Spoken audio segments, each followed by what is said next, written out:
तुम्हारी प्रतीक्षा अब खत्म हुई। तुमने मुझसे अपनी प्रार्थना कई बार की, लेकिन तुमने अपनी श्रद्धा को मेरे प्रति कमजोर नहीं पड़ने दिया। तुम निरंतर मेरी पूजा अर्चना में अपने पूर्ण हृदय से शामिल रहे।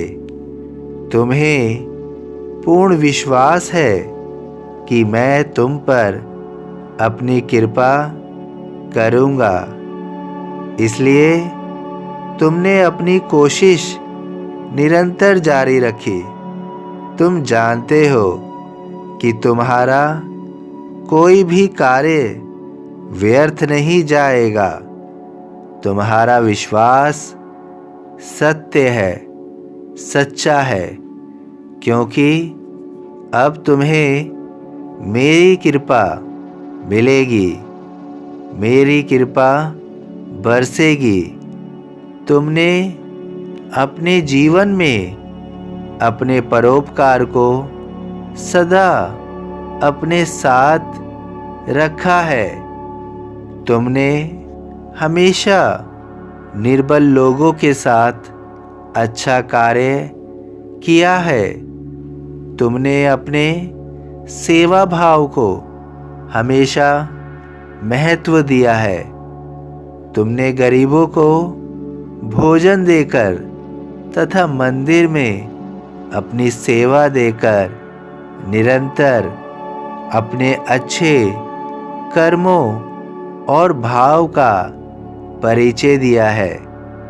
इस समाज को अभी तुम्हारी और सेवा भाव की आवश्यकता है, इसलिए मैं तुम्हें अब किसी भी चिंता में नहीं रखना चाहता हूँ।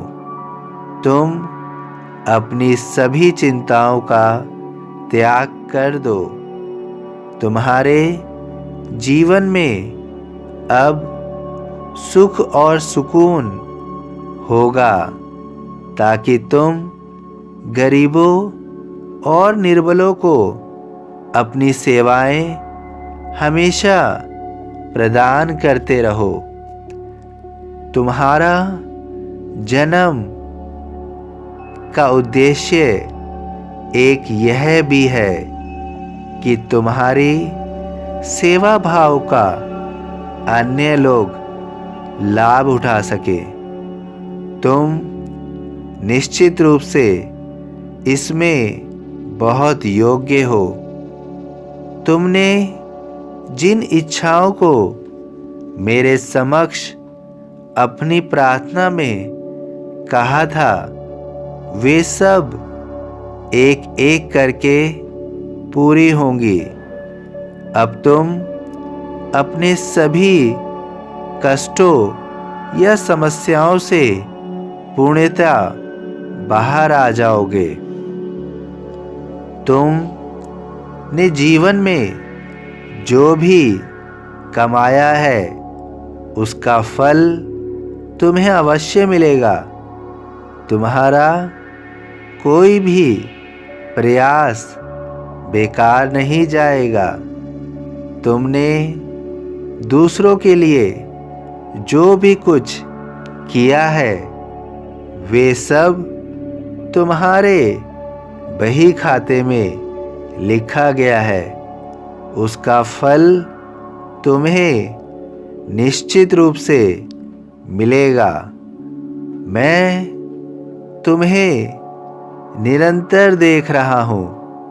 तुम अपने लक्ष्य को पूर्ण करने के लिए बहुत कुछ कर रहे हो, लेकिन इसके साथ साथ दूसरों की मदद करना तुमने नहीं छोड़ा है। इसीलिए मेरी कृपा अब तुम्हें निरंतर मिलेगी। बहुत बड़ी कृपा सिर्फ तुम्हारे लिए। धन्य धन्य वह भक्त अनन्य, मेरी शरण तज जिसे न अन्य। सभी साईं भक्तों से अनुरोध है कि कमेंट बॉक्स में ओम साईं राम या अपनी कोई प्रार्थना लिखिए। वीडियो पसंद आया हो तो वीडियो को लाइक कीजिए, अन्य साईं भक्तों में शेयर कीजिए, इस चैनल को सब्सक्राइब कीजिए, बेल आइकन के बटन को पुश कीजिए। ओम साईं राम।